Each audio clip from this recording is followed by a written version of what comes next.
Yes, said Aragorn, we shall all need the endurance of dwarves. But come, with hope or without hope, we will follow the trail of our enemies, and woe to them if we prove the swifter. We will make such a chase as shall be accounted a marvel among the three kindreds, elves, dwarves, and men. Forth the three hunters.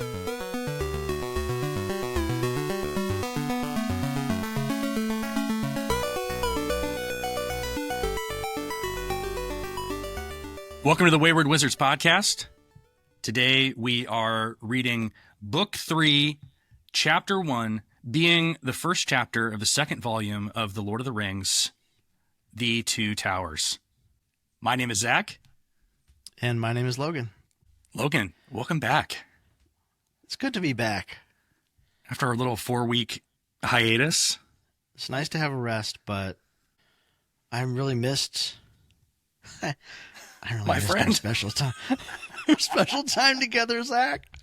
Oh, boy. Oh, boy. I will say that I did not know what to do with myself in the break, and kind of wish that we hadn't taken it, but I think it'll pay dividends later. I'm sure everyone else needed a little break, too. It's a lot of work reading through these. I think it's good modeling for everybody, that even when you have something that you're excited about, that you're passionate about, sometimes you have to take a rest. It was good to take a rest, but you know who wouldn't have taken a rest? Who's that? The three hunters, Aragorn, Gimli, Legolas. Of course, you're right. You're right. They're like, well, we're not even there yet, but they are very epic in these two chapters that we're about to... I mean, they have this like superhero thing in chapter 2, right? Oh, it's coming. Yeah, I cannot wait to talk about chapter 2. But first, there's like a holistic thing happening here where first they have to take stock of the situation, what's happening. Right. They have to like care for their companion, right, friend, Boromir. And like they take that responsibility really seriously. They like start this process of grieving. And then and at the same time they're like claimed by this like necessity, right? To like go find Merry and Pippin. Yeah. And so there's like a whole vision for like existence. Yeah. Like you don't just go tearing off after, No, take the time. Well, just let Boromir lie there. You know what I mean? No, couldn't do it. No, like you got to stop and like attend to this. Yeah. Like it's as important to take care of his remains, his body, as it is to go find Merry and Pippin. Something really profound about that. Yeah, one thing that we talk about all the time on the pod is that for Tolkien, the ends never justify the means, ever. Yeah. Like you never don't do the right thing just because it's hard or it's not beneficial to you. Right. Like you always do the right thing. Yeah. And I think this is a perfect example of that. Yeah, I agree. Because it's not the most logical thing to do to, you know, bury Boromir or not to, make a boat funerary. I don't know what you would call it. Right. To like ritualize his death. And to sing songs and, it seems like it takes them several hours to do. Absolutely. Yeah. They're like back and forth, to like figure out where Frodo went and. Yeah. And so, and that's precious time lost. But okay, so here's another thing and this will come up in the next chapter as well, but if they had caught up with the Uruk-hai, what was their plan? Yeah, when they finally run into Éomer, and he's sort of like, what were you guys gonna do when you? Yeah, like if you had caught up with them, you would have turned from hunted to prey. Like they were completely outnumbered. There's no way they could have defeated them in battle. And like Legolas at one point even says, like, we'll have to contrive some plan for their escape. Yeah, I think that's in the next chapter. Like, it's not in the cards for them to defeat them 1-to-1. I mean, you end up like Boromir that way. But it's not about having the perfect plan. It's about doing the right thing. That's right. it. Like, and it'll sort of come out in the wash. There's some like faith in providence or something like that. That like, yeah, either they'll catch up to them and find a way to get Merry and Pippin out, or they'll die. Yeah, and like if that's the way you die, then you did the right thing. Mm-hmm. Mm-hmm. Mm-hmm. Interesting. Yeah, there's like a nobility to that choice. It's not that they're superheroes. I think that like media these days, it's sort of like, well, all our heroes just have superpowers, so you know they'll just show up and try really, really hard, and it'll because they try so hard, it will work out. Right. But that's not how Tolkien thinks about these things. You know, No.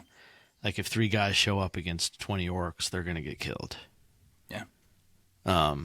And even if, one of them is Aragorn. So it's, much more about the kind of existential, what are you staking existentially more than what are you staking like with your life or whatever. Yeah, it seems like that's really what this chapter is all about. Just like making what at the time seems like disastrous choices. Like Aragorn over and over again is like, every choice that I've made has gone amiss. And this is another kind of chink in the armor of the argument that Tolkien's characters are one-dimensional or that they never grow. Yeah. Because Aragorn is just convinced that he's a complete failure, that Gandalf's trust in him was completely misplaced. But he still doesn't give up. Right. That's not an excuse for him to kind of cede his role. He's just going to choose to do the best he can. I counted the number of times that he, says that he failed. And in this first chapter, it's 4 times, and then it spills over into the next chapter. And so he ends up saying 6 times. Wow. I'm a failure. I'm not the right leader. I haven't made good choices. But even though he's made these mistakes, or he feels that he's made, mistakes, he still knows that he just has to kind of pick up, right? Like he's not just, pouting against a tree or whatever. Like No. He's got enough hope or duty or whatever to just keep after it. Yeah, these are people for whom like honor means a lot. And it seems like the most dishonorable thing you could do is just quit. Yeah. Whether that means, leaving your companion's body just to be picked apart by animals, or, leaving Merry and Pippin saying like, hey, they don't have the ring. Like our duty is not to them, it's to Frodo. Yeah. Their bonds, their oaths were always to help the ring bearer. Right. So this is really, we talked about the breaking of the fellowship. That was the name of the last chapter. Mm-hmm. Them choosing to follow after Merry and Pippin is also, they're breaking their fellowship. They're doing the thing that they said they wouldn't do. All of them have said, I will not leave Frodo. And that's exactly what they're choosing to do here. But they're realizing that these helpless hobbits need them more than Frodo. So that's like it's like a show of faith in like Frodo's capabilities, I think. Right. And Aragorn sees the wisdom of Frodo's choice. He sees that Frodo has made a choice for himself and for like the destiny of the ring. Right. Or his destiny with the ring. And, and of course Sam is like so indefatigable that he's not going to leave him behind. And so it's like, well, they're fine, like because he made a choice out of like freedom, agency, confidence, and like really clear sight. Like Frodo has that vision on Amon Hen. Yeah. And when Aragorn goes up there, we kind of were told he can't really see anything. Yeah. And so I think Aragorn is kind of depending on. I mean, he doesn't know that Frodo had this vision, but there's a way in which Aragorn is kind of depending on Frodo's clarity of like sight as the ring bearer. Yeah. Like he made his choice, and we weren't part of it. Yeah, and this other choice has kind of been made for them, for the three hunters, to go rescue Merry and Pippin, who have been kidnapped essentially, and so maybe Aragorn is even kind of relieved, like he doesn't have to choose in this moment. Frodo chose, and his choice is made for him, and so he, they get swept into this other story.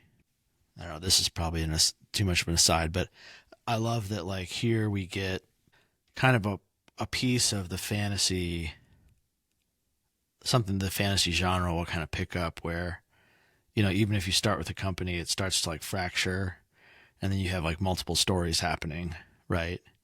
And I love that we get that in this, in this book.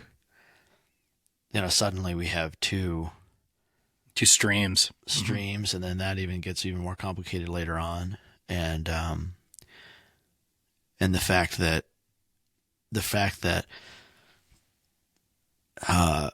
Tolkien sticks with this story at the beginning is really interesting, because I mean, if we were telling the story, we'd go straight to Frodo and Sam again. And like, as we've said in the past, like, the book is called Lord of the Rings.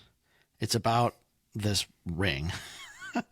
and Tolkien's like, at the beginning of the second volume, Tolkien's like, all right, later we'll get to it, like, you're confident you're confident that we're going to hear about Frodo and Sam, but that he then focuses on these guys, and this really kind of action oriented chapter, or couple of chapters, is really an interesting choice, I think. Can we just talk about how exciting it is, like all the things that are coming up? I'm so excited. This is we're about to have Treebeard. We're about to have the Riders of Rohan. Yeah, Helm's Deep. I mean, oh, and not to mention the return of a certain character who I know we've all missed. You know who I'm talking about. G for Grand. And yeah, there's just so much coming up. I mean, I'm excited for, like, the Battle of Pelennor Fields is coming up next book. Not to get too far ahead of ourselves here, but yeah, dude. Like, I was just thinking about it. I was like, Shelob's Lair is coming up. The Choices of Master Samwise.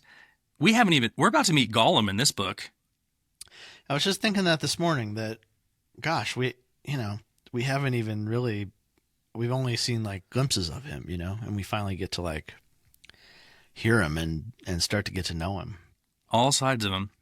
Yeah, but I love Fellowship of the Ring, but I had kind of forgotten, like, I started, like, my heart started pounding today when I was like getting ready for this pod, because I'm like, there is so much that is about to happen, and I cannot wait to talk about Treebeard. Cannot wait to, like, talk about, like, Saruman and, like, the Uruk-hai, and like all this is coming up. So yeah, totally. And this is a little bit of like, and this might be a good way to kind of jump into the text here, but this chapter is very short, and it's a kind of just like an introduction back to the action. It's such a strange place to stop the story of Fellowship. Like, can you imagine reading this, like, when you had to wait a few months for the book to come out? It is weird. Like, it just ends with Frodo and Sam leaving. You don't have any idea what happened to Boromir yet. So it's strange to kind of start kind of like in the middle of things, like we don't get like kind of a neatly tied knot at the end of last chapter or at the end of last book. The publication history is interesting because there was that gap, right, between the two volumes.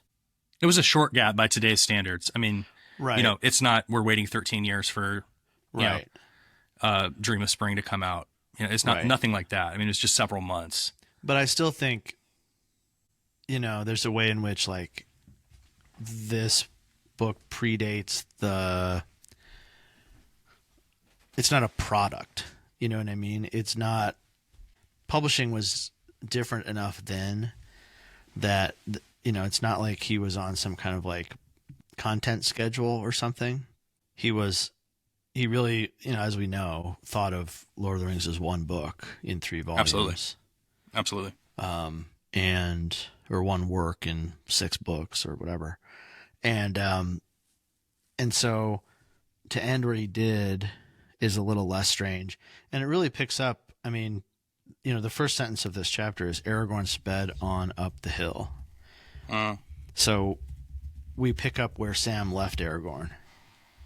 When Sam has that thought like, well, I can't keep up with Aragorn, so I need to use my, use your, what does he say, noggin, Samwise or something like that. Yeah, since you can't keep up with your legs, use your brain. Yeah, exactly. But we pick up right here with, like, back up to Aragorn. What's he doing? And gosh, this first section before the little break at the end of the page, at least in my volume, we get so much interiority from Aragorn and his thoughts and his hesitations, and he says, like, it says that he goes to the high seat himself, hoping to see there something that would guide him in his perplexities. What a great turn of phrase. It says, the sun seemed darkened and the world dim and remote. Again, and we've seen this a few times, even going back to like the Shire, where the external world sort of reflects something internal about what the characters are going through. Right. And so, so Aragorn, still has this sort of clouded vision compared, and then you compare that to Frodo, whose vision was so clear and he could like see far off and, even be sort of like perceived by Gandalf wherever he is, in some spiritual realm or whatever, and Sauron. But we do get the vision of that eagle again. Yeah, here comes the eagle. So I remember, go ahead. I wanted to ask you, I don't know if we actually talked about the eagle. We've seen it a few times, going back into the last book, and then it shows up a couple times here. Yeah, we did talk about it. What's going on there? Do you remember we kind of speculated on whether it might have been a Black Rider, and then we decided that the text didn't really support that because Legolas is able to see that it's an eagle, and says it's an eagle like far away from its Ares, and so this is definitely another introduction to it. It's definitely an eagle, and eagles are, sort of famously, they're their own people. They're very powerful. They're not just birds. And they're not tools. You can't just call on the eagles to do whatever you want them to do. But people who are close to the eagles, like the wizards, can use them as help if the eagles agree to do it. But they're also like in with the Valar. Yeah, it's the presence of, it strikes me as, I don't know, it's like a reminder or something, the presence of like a greater force or events. It like ties faraway events to what's happening here or something. There's there's like an observer. So this opening bit, Aragorn, he goes to the same seat that Frodo was at, and he's like, yeah, okay, I read the signs right. Even though it mentions like how difficult it is for him to follow Frodo's tracks, like they're not easy to find. Yeah. And he's like, yeah, Frodo was here. Let me sit here and see if I see something. And he doesn't. It's almost like the Valar trust him to make the right choice without some sort of intervention. Like he doesn't need, like he makes the right choice, even though he feels like all of his choices are going the wrong way. He does ultimately make the right and noble choice. And what we find out is that if he hadn't made the exact choices that he made, everything would have really been disastrous. Like he feels like his choices are disastrous, but he's making the exact right choice. Yeah, that's really interesting. If he hadn't decided to chase after Merry and Pippin, wouldn't be reintroduced into the story. And like, if Merry and Pippin aren't here, the whole thing falls apart. Like Gandalf was right to choose Merry and Pippin to join the quest because they play an integral role if Pippin doesn't get hold of that Palantir, that's a pebble that starts an avalanche that leads to Aragorn revealing himself to Sauron, which leads to them be able to make their kind of final march and take Sauron's eye away from Frodo. If Merry isn't saved, then he doesn't get that barrow blade back, and he doesn't stab the Witch King of Angmar. Mm-hmm. Like, if they don't make this choice, they don't reconnect back with Gandalf. Helm's Deep doesn't happen. Like, this is the exact right choice, but they're making the choice like fully believing that they're going to die. Yeah. It's like a suicide mission. I'm just so excited. Merry and Pippin are the best. I mean, they're just the best. They have so many great, especially in this book, they have so many great moments. Yeah. With Treebeard, and they've been like side characters up to this point. They've not really had like front and center. Right. They like literally grow in this book, right? Literally. And they grow in stature and in confidence and, into their own kind of selves. And so I'm so excited about that, and also, reflecting on what you just said, that you can make the right choice even when you feel like it's impossible. Or even when you can't see, really anything about how those choices might affect you or people around you. And you don't need to be given, some special vision by whatever, Eru. Yeah. And that's just the first, 4 paragraphs in the chapter. Well, I'll admit that I've been dragging my feet because I don't want to start talking about Boromir's death. Let's talk about Boromir. Aragorn hears the horn of Boromir, and ill fate is on me this day, and all that I do goes amiss. But eventually he does find Boromir. Says he was pierced with many black feathered arrows. His sword was still in his hand, but it was broken near the hilt. His horn cloven in two was at his side. Many orcs lay slain, piled all about him and at his feet. And then Boromir, makes his kind of final confession to Aragorn. Aragorn as priest. Yeah. And he takes his confession. He says, I tried to take the ring from Frodo. I'm sorry. I have paid. The way Tolkien writes this prose is so effective. I am sorry. I have paid. They have gone. Mm-hmm. I think they are not dead. Orcs bound them. And then he, claims that he's failed. But,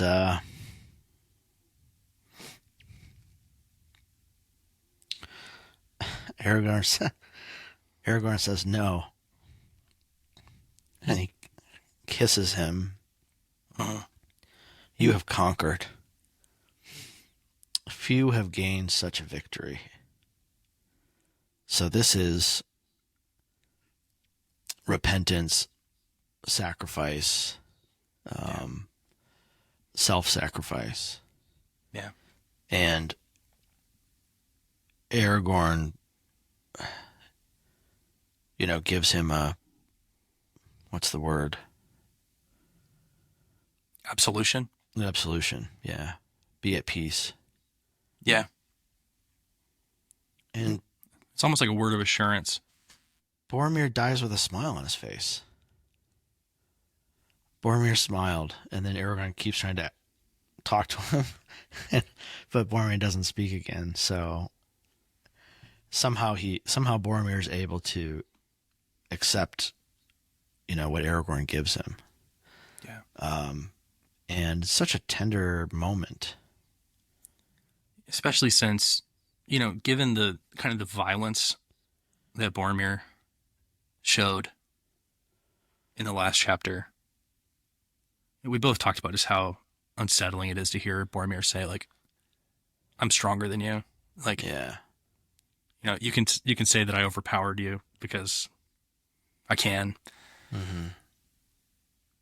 And he's talking about how he is going to take the ring and he's going to have power of command and he's going to defeat Sauron and call armies to himself and become a king. And here, now that he's back to himself after this moment of sacrifice and repentance, he says to Aragorn, go to Minas Tirith. He says, save my people. Mm-hmm. You know, it's no longer like he realizes now, and it's because he's realizing that he's dying. You know, he's only able to get a few words out at a time. That switch from I will save my people to Aragorn, you will save my people. Yeah. Like that's a really beautiful moment of redemption for this character. So Gimli and Legolas come upon Aragorn, and they quickly understand what's happened. In fact, they say to Aragorn, like, are you hurt? Like, because he's got blood all over him, right? Well, and there's 20 orcs laying all around, and Boromir's right. dead. And so I think they assume that Aragorn was there with Boromir fighting. Yeah, that's interesting. Because they heard the horn and they ran back. I guess that also shows. Yeah, I guess that also shows how many orcs are there. Yeah. Right, that they would be like, well, certainly Boromir didn't kill all these orcs himself. You know, I hadn't really thought of it in terms of it being very similar to Gandalf's sacrifice. Yeah, that's interesting. Going up against 20 orcs with bows and arrows, you know, you're not going to live. No. But he still did it just to try and make enough time for the others to come and try and help Merry and Pippin. Yeah, exactly. Boromir dies with a smile on his face, which is such a beautiful, like, image. Mm-hmm. With his broken sword in his hand, you know, and his king kissing his brow, like. Yeah, that's pretty good. And his king saying, "You have conquered, few have gained such a victory."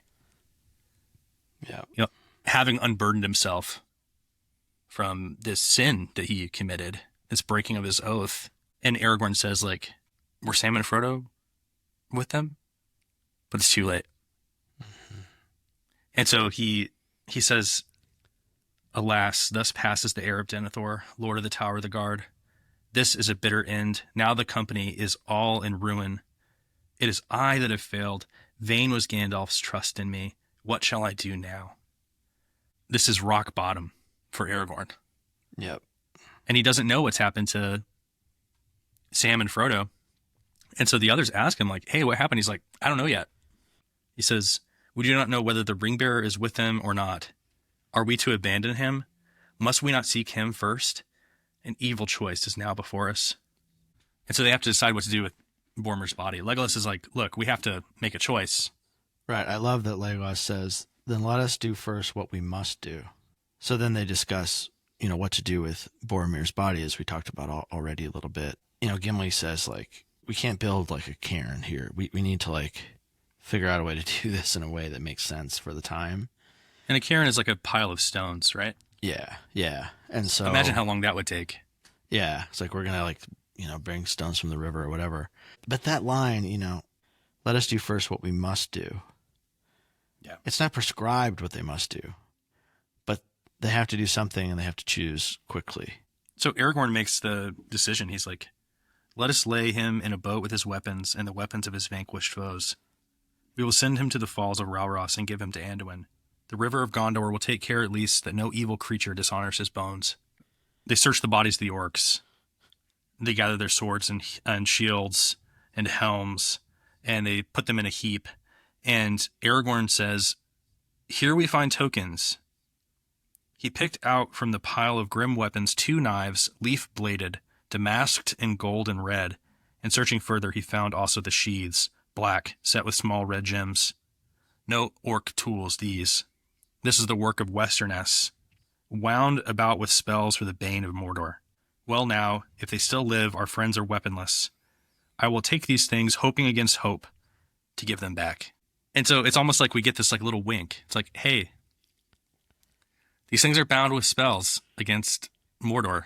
Like, you know, take a note. These might be important in the future. But hope against hope might be the name of this chapter. Yeah, I think so too. That's a really good point. And this is also when we're kind of introduced to the schism between the orcs of Sauron and the orcs of Sauron.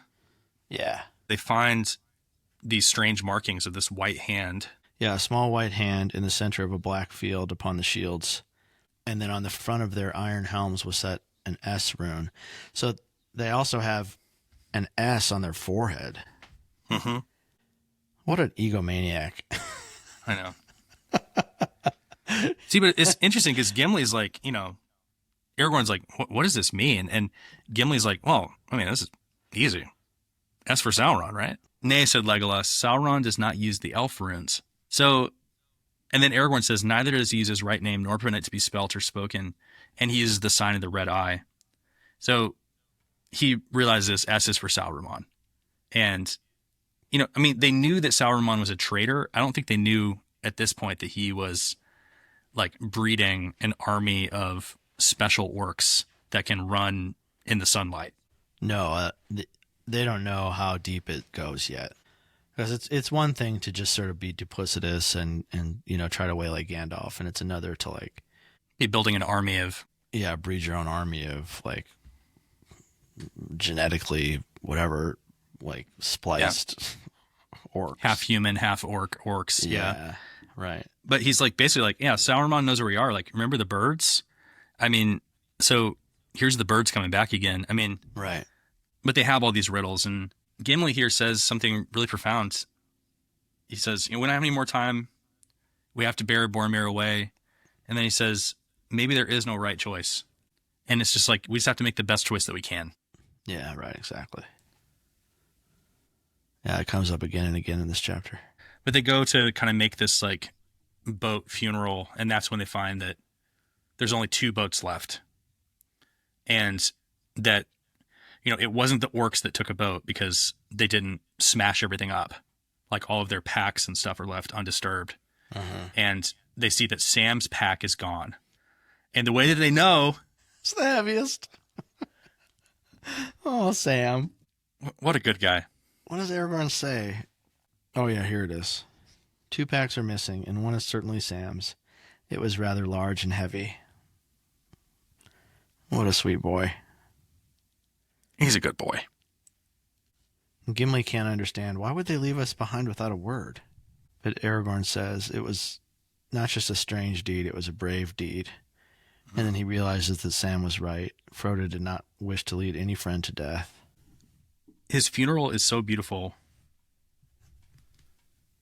They lay him in this boat, one of the 2 remaining boats, and they pile the kind of trophies of his last battle around him and place the broken sword and the broken horn in this boat. And then they set him down the river, down Ralros. And Tolkien says here, Ralros roared unchanging. The river had taken Boromir, son of Denethor, and he was not seen again in Minas Tirith, standing as he used to stand upon the White Tower in the morning. But in Gondor in the after days, it was long said that the elven boat rode the falls and the foaming pool, and bore him down through Osgiliath, and past the many mouths of Anduin, out into the great sea at night under the stars. So these boats that the elves give them bear him all the way to the sea, even past this enormous waterfall. Isn't that interesting that Tolkien sort of gives us a spoiler there? Yeah, like breaks. I mean, this is why I don't believe in spoilers. Yeah. Right? Like, I mean, we all know like where this book is going, I guess. Sure. But this is a type of book that has a happy ending. But I still think, I mean, right here in Gondor in After Days, it long was said, which means so that for a long time, people sang songs about Boromir and his sacrifice and his journey, through the lands of Gondor to the sea after he died. And it's like, yeah, Sauron's not going to win this contest. This is the type of story that has a happy ending. Like, people deserve happy endings, Tolkien thought. And here we are, we're not even halfway through the book. No. And Tolkien's like, guys, yeah, wink, but like you still enjoy the story just as much. Yeah. If I remember correctly, there's a similar aside coming up in the Treebeard chapters when it's like, oh, and Pippin would gather people around his knee in his later years and tell them all about his buddy Treebeard. And, it's like, okay, all right, so Pippin's not going to die. Okay, we have like a little signal there. All right, we know that. Right. I wanted to talk about this line, Rauros roared on, unchanging. Mm-hmm. It's almost like, the natural world didn't even seem to take note that this great man had died. Yeah. Time just moves differently for the river. Yeah. It's not the same river that was when Boromir was just killed. Mm-hmm. And so it's constantly changing, but it's also timeless. Like it's going to be here, long past Gondor, long past the changing politics of this world. But it's also, if Sauron becomes Lord of Middle Earth, like he wants to be and claims to be, then that river will be despoiled. And so I think it's an interesting kind of reflection on time and the natural world. Rauros roared on, unchanging. That's such a beautiful turn of phrase as well. And we're about to get a big dose of that with Treebeard too, obviously. It's sort of like not an eternal being, but a being of kind of incomprehensible. Age. Yeah. So as is typical of this company, they stopped on the way from Moria to go check out a little pool and sang a little song. And then they stopped. Now they're being like, their friends are being like taken mile after mile away as they take hours to, properly bury Boromir. And they take time to sing a little song. It's throwing back to Nimrodel a little bit, like it's giving a little bit of like, hey, the orcs are coming, but strap in, folks, because I'm about to sing the longest song you ever heard. We're saved from any singing from Gimli. You left the east wind to me. But I will say not of it. So they sing about the south, they sing about the north, and they sing about the west. I just want to read one line here. I know that the songs can be so tedious, but I think this is a really beautiful piece of poetry. What news from the west, O wandering wind, do you bring me tonight? Have you seen Boromir the tall by moon or by starlight? O Boromir, from the high walls westward, I looked afar, but you came not from the empty lands where no men are. It's beautiful. This line here, I think, is important. After Gimli says, like, hey, you left the east wind to me, and Aragorn's like, hey, no, they don't sing of the east wind. I guess because Mordor's over there. Like any wind that comes from Mordor, you don't want to hear news. Right. It's kind of a tradition. Interesting. But Aragorn says, but now Boromir has taken his road, and we must make haste to choose our own. And that's when they begin to kind of survey the boat landing area. And he says, there are some clear prints here. A hobbit waded out into the water and back, but I cannot say how long ago. Aragorn kind of goes into tracker mode here, Strider mode. Absolutely. And really like becomes himself in a way. He had that moment where in the boats where everyone sort of perceives him as king. Yeah. But he's not really there yet. He hasn't like fully transformed or transmogrified or metamorphosed or whatever. But he can do, and this has done for, decades and decades. And so when he like locks in to Ranger mode, it's really compelling because it's like this like full exercise of his competence as a tracker and as a scout. And it gets pretty exciting, I think, him reading these signs. And I have in my like notes here Sherlock Holmes. He kind of like almost like goes into this like forensic detective deduction mode where he's like, this sign points to this occurrence, and it's very logical. And he's able to basically arrive at the exact scenario. See, like, remember, up to this point, they don't know if Frodo and Sam have been taken by the Uruk-hai as well. So Right. that almost like makes their choice to bury Boromir all the more illogical by, our kind of modern standards. Like if Hmm. they think that the ring is being taken to Mordor by these super orcs and they're choosing to spend a couple hours taking care of Boromir's body, this is when they really find out, like, no, okay. Frodo decided to leave on his own. Sam ran after him. Frodo allowed Sam to go with him. Right. It says, Frodo has gone by boat, and his servant has gone with him. Frodo must have returned while we were all away. I met Sam going up the hill and told him to follow me, but plainly he did not do so. He guessed his master's mind and came back here before Frodo had gone. He did not find it easy to leave Sam behind. And this is interesting that Aragorn chooses, and this is a question that I had for you. I don't know if you know the answer. Who in the company knows that Boromir tried to take the ring from Frodo? Just Frodo and Aragorn. Does Frodo tell Sam?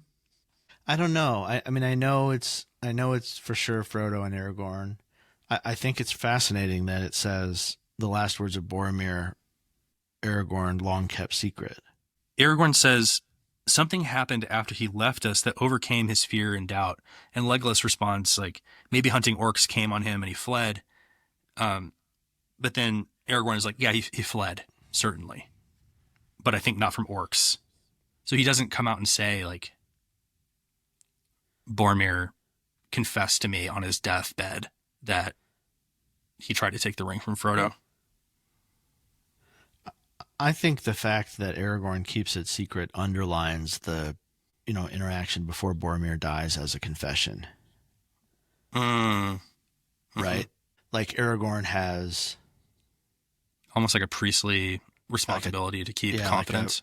Like a trust or a fiduciary responsibility or something to like keep it confident.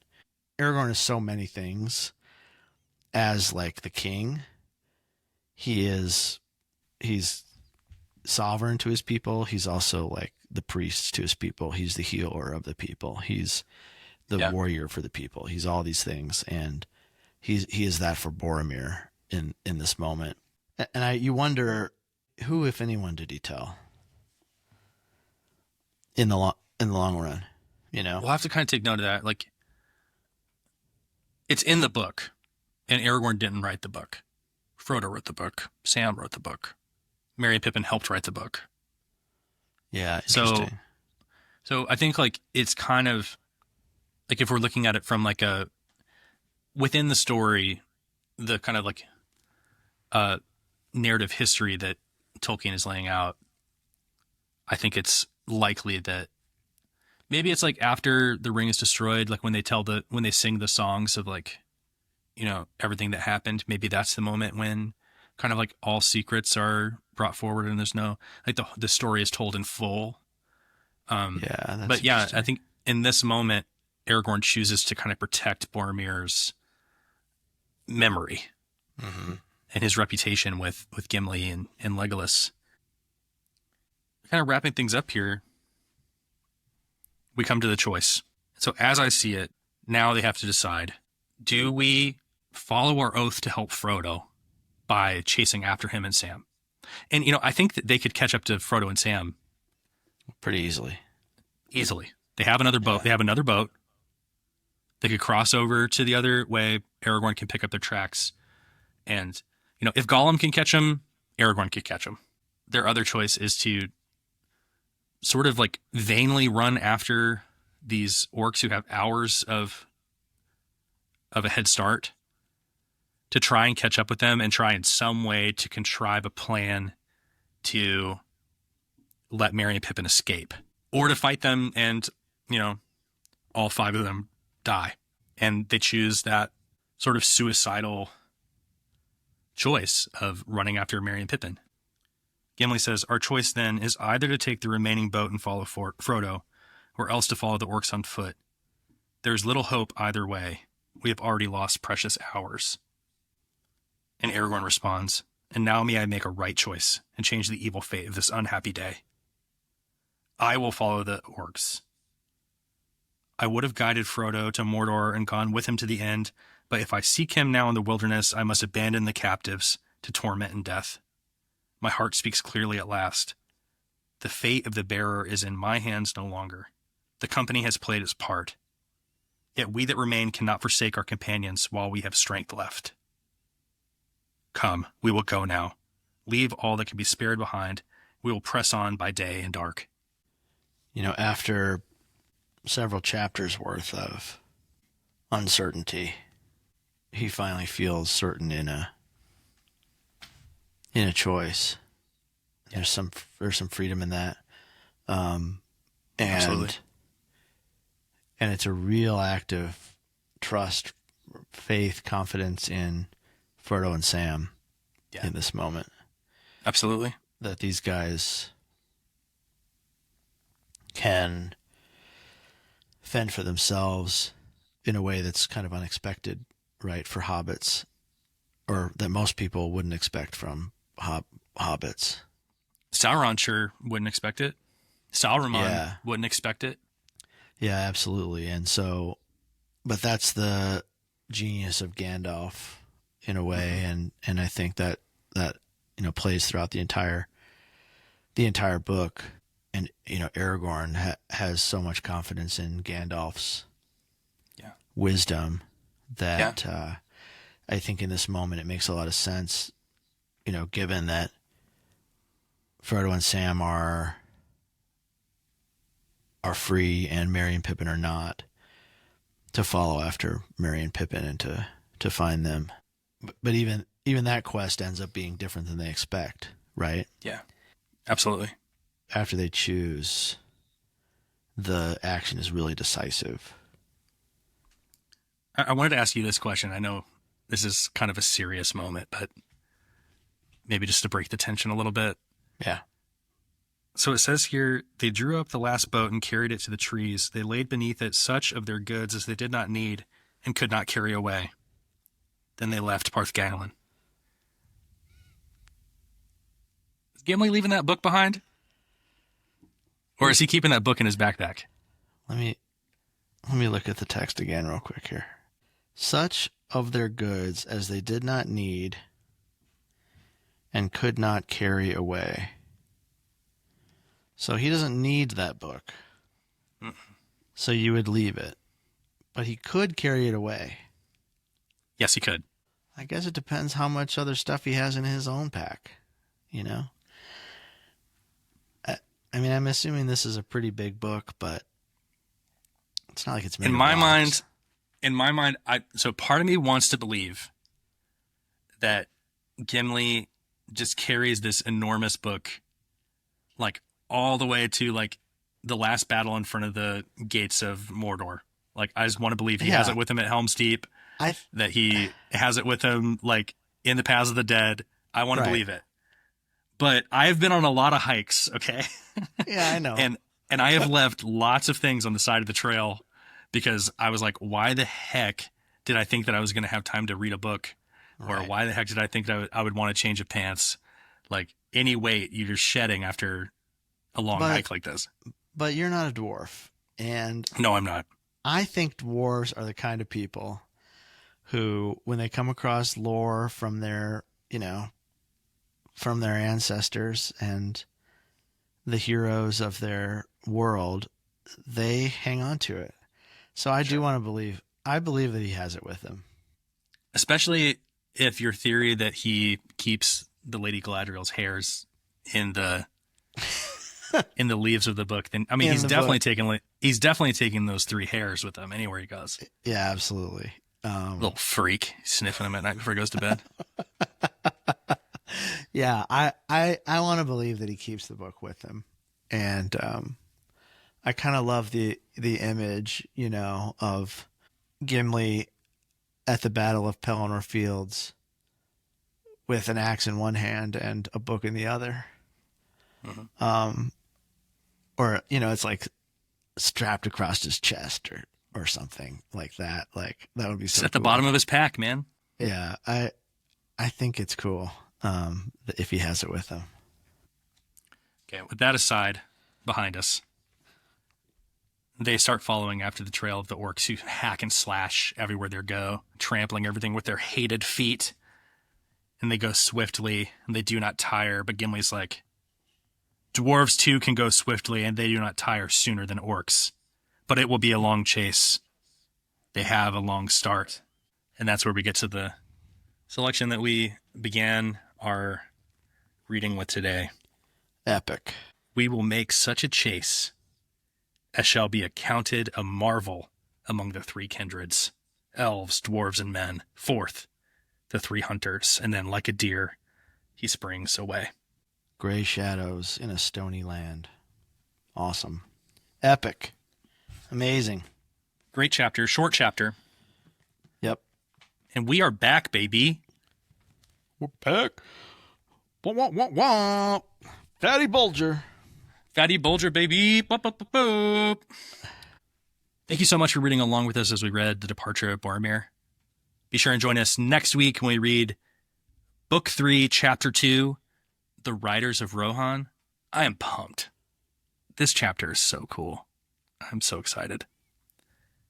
Be sure and follow us on Apple Podcasts, Spotify, wherever it is that you get your podcasts. And be sure and leave us a review and a rating that helps people find the podcast.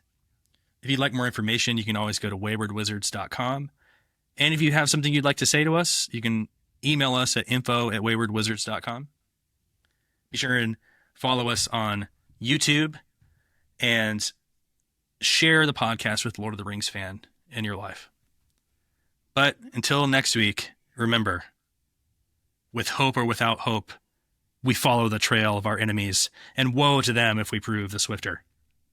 We'll see you next week. See ya.